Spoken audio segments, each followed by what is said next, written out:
ঈদ মানেই খুশি আর ঈদ মানে আনন্দ। এই তো দেখতে দেখতে রমজান মাসটা আমাদের ছেড়ে চলে গেল আর ঈদ কিন্তু চলে আসলো। আর আজ ছিল চাঁদ রাত। এই তো চাঁদ রাতে আমি আমার নিজেকে মেহেদি হাতে রাঙাচ্ছি। আর মেহেদি না দিলে কিন্তু ঈদ কোনো ফিলই হয় না, যেহেতু আমরা বাড়িতে যাইনি, মন অনেক খারাপ। এই তো এটা ছিল ঈদের দিন সকালবেলা। তো সবাইকে ঈদ মোবারক। এই ঈদের দিন কিন্তু একদম ভোরবেলাতেই আমি উঠে গিয়েছিলাম আর উঠেই সবগুলো রান্না বান্না রেডি করে এখানে আমি রান্না করতে চলে আসলাম। এখানে আমি শুরুতে হচ্ছে লাচ্ছা সেমাই রান্না করে নিলাম।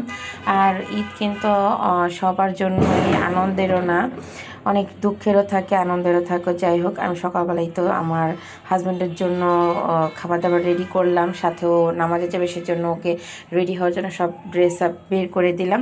আর ওকে খেজুর দিয়ে তারপর হচ্ছে মসজিদে গেল। আর পেকচোড়া খেজুর অবশ্যই খেয়েছিল। আর এখানে আমি পাতলা খিচুড়ি রান্না করেছিলাম। এটা আমরা রাতেই প্ল্যান করেছিলাম যে কালকে আমরা পাতলা খিচুড়িতে গরুর মাংস খাবো, যেহেতু আমি রাতেই গরুর মাংসটা রান্না করে রেখেছিলাম। এখানে আমি যে শাহি টুকরাটা রান্না করে নিলাম।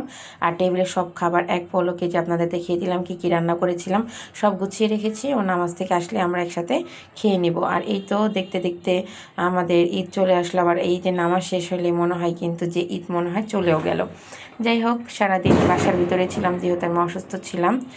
আর এই যে আমরা হচ্ছে খাবার দাবার খাচ্ছি এখন একসাথে বসেও, নামাজ পড়ে আসলো তারপরে।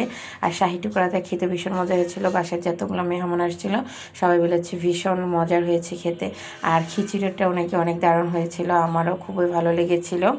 তারপরও মেয়ে হচ্ছে বাবাকে সালাম করলো। আর এই হচ্ছে মেয়ে রাগ করছে, কারণ মেয়ে এত বড় নোট বুঝছে না। ও বলতেছিল যে বাবা আমাকে 20 টাকা দিতে হবে, আমি এই টাকা নিব না।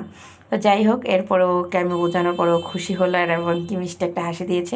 সবাই মাশাআল্লাহ বলবেন আর আমাদের জন্য দোয়া করবেন, আমাদের পরিবারের জন্য দোয়া করবেন। তারপর আমিও তাকে সালাম করে নিলাম। আর সালাম করার পরে সেও আমাকে হচ্ছে একটু হাগ করে নিল। তারপর আমাকে বলছিলাম যে পয়সা দাও। তারপরে যে ঈদ সালামি দিয়ে দিল আমাদেরকে। আর ঈদ সালামি যে এত দিবে আমিও ভাবতে পারিনি। আমি কিন্তু অল্পতেই খুশি আলহামদুলিল্লাহ। এই তো আমরা তারপরে একটু বেড়াতে বের হয়ে গিয়েছিলাম যে ঈদের দিন। ও বলছিল যে একটু চলো, যেহেতু তোমার সমস্যা, অটো দিয়েই আমরা একটু বাসার আশেপাশ থেকেই ঘুরে আসি। তারপরে এই যে বাসার আশেপাশ থেকে ঘুরে আসলাম। আর এখানে গেছিলাম, আমাদের এখানে একটা লাসানিয়া রেস্টুরেন্ট ছিল, সেখানে একটু হালকা পাতলা খাবার খেতে, যেহেতু বাসায় ভারী খাবার ছিল।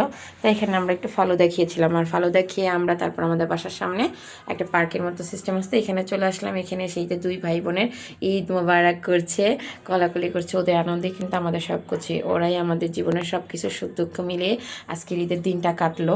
তো আপনাদের সবার কেমন ঈদ কাটলো অবশ্যই কমেন্ট করে জানাবেন। আমার কিন্তু দুঃখ ভালোবাসা সব কিছু ঈদ মোবারক কেটেছে।